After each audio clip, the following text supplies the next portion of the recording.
Christmas కి మళ్లీ ప్రారంభం కానున్న పుష్ప జాతర. బాక్సాఫీస్ దగ్గర పూనకాలు సృష్టించిన పుష్ప మరోసారి జాతరకు సిద్ధం కానున్నారు. క్రిస్మస్ నుంచి పుష్ప 2 మూవీకి మరో 18 నిమిషాల ఫుటేజ్ అదనంగా జోడించబోతున్నారు. ఈ విషయాన్ని సంచలన దర్శకుడు రామ్ గోపాల్ వర్మ ట్విట్టర్ ద్వారా తెలియజేశాడు.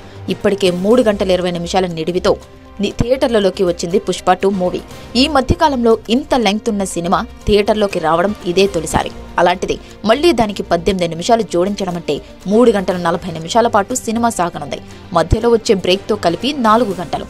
ఆల్రెడీ 3 గంటల 20 నిమిషాలు ఉన్న అల్లు అర్జున్ పుష్ప 2 మూవీకి మరో 20 నిమిషాల ఫుటేజ్ రిలీజ్ చేయడం మైత్రి మూవీ మేకర్స్ మాస్టర్ స్ట్రోక్ అంటూ ట్వీట్ చేశాడు దర్శకుడు రామ్ గోపాల్ వర్మ. అదనపు సీన్స్ జోడిస్తుండటంతో రిపీటెడ్ ఆడియన్స్ పెరుగుతారు. దీంతో పుష్ప 2 మూవీకి ఈ వారంలో వచ్చే కలెక్షన్లు గత వారం కంటే ఎక్కువే ఉండొచ్చు.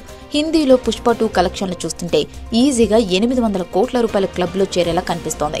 హిందీ మార్కెట్లో అత్యధిక కలెక్షన్లు సాధించిన సినిమాగా ఓ తెలుగు డబ్బింగ్ సినిమా ఉండడం నిజంగా చాలా పెద్ద అచీవ్మెంటే. క్రిస్మస్ కి మళ్లీ ప్రారంభం కానున్న పుష్ప జాతర.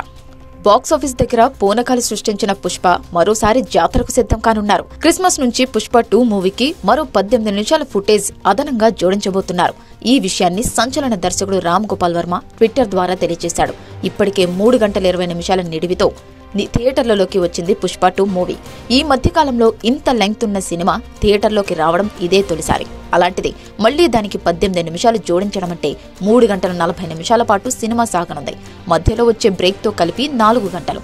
ఆల్రెడీ 3 గంటల 20 నిమిషాలు ఉన్న అల్లు అర్జున్ పుష్ప 2 మూవీకి మరో 20 నిమిషాల ఫుటేజ్ రిలీజ్ చేయడం మైత్రి మూవీ మేకర్స్ మాస్టర్ స్ట్రోక్ అంటూ ట్వీట్ చేశాడు దర్శకుడు రామ్ గోపాల్ వర్మ. అదనపు సీన్స్ జోడిస్తుండటంతో రిపీటెడ్ ఆడియన్స్ పెరుగుతారు. దీంతో పుష్ప 2 మూవీకి ఈ వారంలో వచ్చే కలెక్షన్లు గత వారం కంటే ఎక్కువే ఉండొచ్చు.